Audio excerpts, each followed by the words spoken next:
do you think Tom putting his house up for sale is any indicator of him planning to retire? Well, I think quite possibly. I think he's planning to retire because he's 42 years old.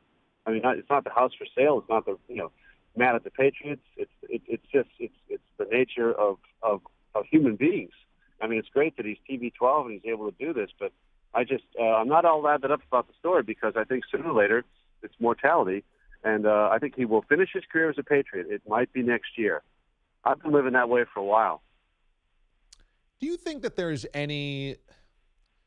any resentment towards the fact that the Patriots have squeezed him with every contract negotiation, and he might just want to, at the end of his career, say, screw it, I'll take the $40 million from whatever team X, just to finally get my rate? I don't believe that. It's certainly possible, and I could be wrong. I just think that that his relationship with Bob Kraft is such that he's the fifth Kraft son, and that I'm a cynical person, DA. I think there's like all these side deals. Bob Kraft helps him get the land for that house that's for sale now. He's going to turn a big profit on that. TB12, little break in the rental properties there, and the global spreading of TB12. Future points of ownership of the Patriots, equity partnership, whatever. It's all salary cap. It would be crimes against the salary cap, but nobody ever goes after the Patriots. We know that. So I'm suspicious that he's playing at a low rate all the time, and so I believe that he's being taken care of and will be taken care of. And also, between Tom and his wife, I mean, really, what does it matter? I mean, for him, it should be more. It is about championships, Super Bowls, his legacy, and that. I don't think it's about stealing $75 million from the Tennessee Titans at the end when he's 46 years old. I just can't believe that. Yeah, I'm really glad you brought up the side deals around the organization, because that is the most logical play here, is that Tom Brady doesn't every single time around negotiations go, yeah, you know what, out of the goodness of my heart, I'm going to take less. It makes far more sense that he says, I'll take less so that we have a winner, but I want my equivalent somewhere else, and in all the tentacles of the Kraft industries, that he's able to kick that back, whether it's stock portfolios, business points, as you said, percentage in the ownership of the franchise, or, as you said, Tom Brady has a business on the grounds of Gillette Stadium. Automatically, that's a different part of your income than any other quarterback in the NFL has, right? Right, and that home that's for sale. I mean, again, Bob Kraft is the one that was Pine Manor College, I believe, and that allowed Tom to purchase that in the first place. I mean, Kraft had a lot of sway in the fact that the frontage was allowed for that kind of a building project to be done. So again, I mean, this is all poking in the dark here. And if I were the Indianapolis Colts or the Jets, I'd be going after this stuff more than deflated footballs or Spygate or whatever. To me, I mean, it's cap circumvention, but I can't prove it. I'm just suspicious of it, because it's weird that every year Tom's the 30th best paid quarterback.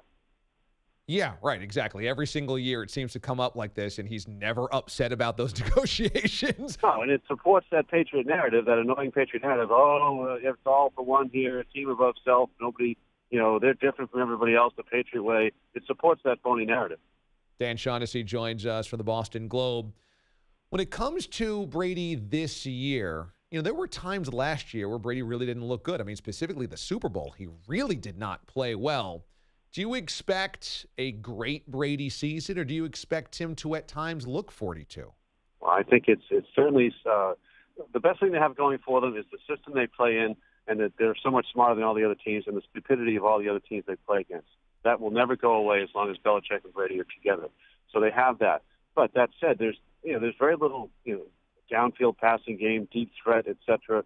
This is the pitch and catch, dink and dunk offense, the old Charlie Weiss offense that they got going here. It's more than ever. He never gets touched. The rules are in his favor. He's in great shape. But eventually, I just don't think that he would excel in another system at this age. I think he would have earlier. But right now, I think there's got to be all that protection so that they can bring out the best. And let's not forget, he lost Gronk, and the weapons aren't great. What's holding them up right now, in my view, is the pathetic nature of the competition. And the division, right? I mean, even though people are talking about maybe the Jets could surprise some people, Josh Allen with Buffalo, The Dolphins have a new head coach. I mean, it really doesn't matter. The Patriots are leaps and bounds better than everybody in that division for the 20th straight year. It never changes. I mean, the aggregate wins by the quarterbacks in the division, other than Brady, is 12. And Brady has 237. Don't you hate it when you bring up things like this and Patriots fans just yell at you, oh, they're so good against everybody else. It's not the division. You go for 2 decades. It is. I mean, again, they're great, and we can't take it away from them. It's not their fault, but they're in a division where there's never a push from any other team, and nobody else gets to have that. Other teams have, there's a rise and fall within the division. Titans get good, Colts get good, they get bad. But the Dolphins, Bills, and Jets always suck. I mean, again, the parlor game is who's the second best quarterback in the 20 years of the AFC? It's either Jimmy Garoppolo or Pat Pennington, or I don't know. Yeah, that's not a really long list. So with the Pats, though, as you watch them coming into this season, do you feel like the supporting cast around Brady is solid, or do you feel like it's thin? Well, from what I'm not there like a lot of people, but from what I can read and glean and gather, the defense is good and maybe better, and the offense, just the people aren't there. Maybe they'll look different when they get going, and they tend to stagger a little bit out of the gate anyway. But last year's team, they were 3-5 on the road. They wasn't one of the greater Patriot additions. I think their own fans would admit that, and yet the Chargers did stupid things and came through, and then the Chiefs, that was a great football game. And the Patriots, that's all on them, what they were able to do on the road in the cold in that one. In the Super Bowl, I mean, they getting autographs for the game, and they had the stock fight, and the Patriots beat them as they deserved to. We were talking about this list that USA Today did of the top 100 teams of all time with 100 years of the NFL, and whether the 2007 Patriots deserve to be in the top 10. Do you think a team that lost the Super Bowl could be a top 10 team of all time? Yeah, it came up short in that whole thing overall. I understand that, but they definitely belong in the idea for me. They were trending a little bit the wrong way at the end, but we saw what we saw all season long. Yeah, they're in there in my view. Dan Shaughnessy joins us from the Boston Globe. Check him out online and on Twitter for the latest on the Red Sox sprint to the finish and the Patriots beginning of the season. Dan, it's always fun to catch up, my man. Thanks so much. Thanks, Jay. Take care, man.